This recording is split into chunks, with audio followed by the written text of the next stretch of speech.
Okay, all of us, from time to time, throughout our lives, have dealt with fears, phobias, anxieties, concerns, worries, frustrations, habits of thinking or of acting, behaviors that we just wish we didn't have them come up to us that way and manifest, as we call it.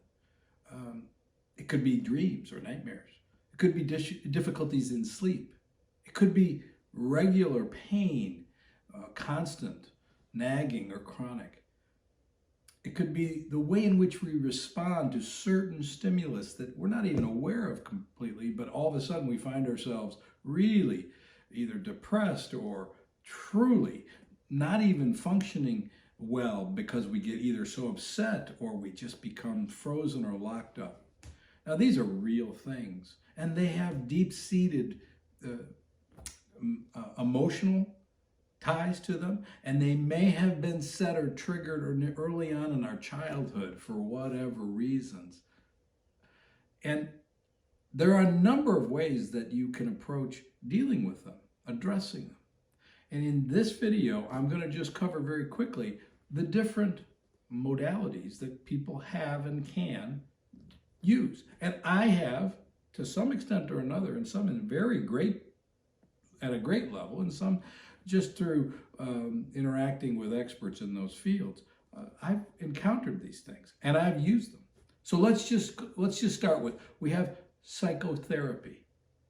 Probably the most well-known. It's the one that typically people go see a therapist for, and many people have therapists, and it's all well and good. And it can make a very significant difference to a lot of the people who seek that form of help. But it is not 100%. It never will be. And sometimes it works, sometimes it doesn't. And sometimes it works well for certain people and for certain issues, and sometimes it doesn't work very well for other things in other issues. Sometimes it just has to do with the therapist and the person seeking the therapy and whether they really kind of click or not. But it is a valid form of going back into your history, getting you to talk through, identify issues, and then have somebody who leads you through the logic of it as well as the emotional underpinnings, and helps you with various strategies. Coping with it better, identifying, getting it off your chest, coming up with new ways of doing things. It's very valid. Set that here. Some of you also maybe have chosen to work with a breathwork expert.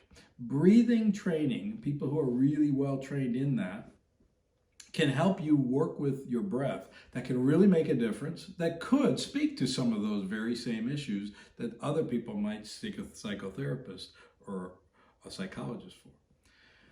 It is help people. Same thing with mindfulness and meditation, which are probably two different sides of a coin.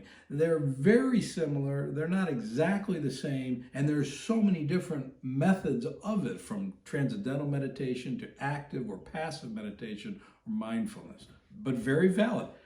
And the research suggests, even from highly esteemed academic schools like Harvard, that meditation and mindfulness training rewires the brain in very measurable ways using functional MRI and other forms of measuring how the brain is changed.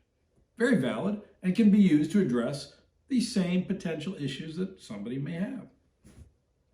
Hypnosis itself, becoming more, I believe, I hope, more understood as just another format to help with mental and emotional and psychological and neurochemical and neurobiological issues. Very valid, been used for centuries, extremely powerful for those people who are willing to open themselves up to it. But it can't work for everybody, right?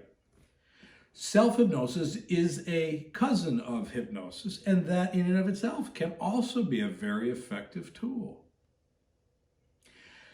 There's other formats, neuroprogramming and neurotiming training. Those are two areas that I am certified in. Some of you don't know what those mean, but they are other formats that borrow into actually a blend of meditation and mindfulness, along with physiological and tonal cues or mnemonics that can either be loud or silent. Very effective, doesn't work for everyone.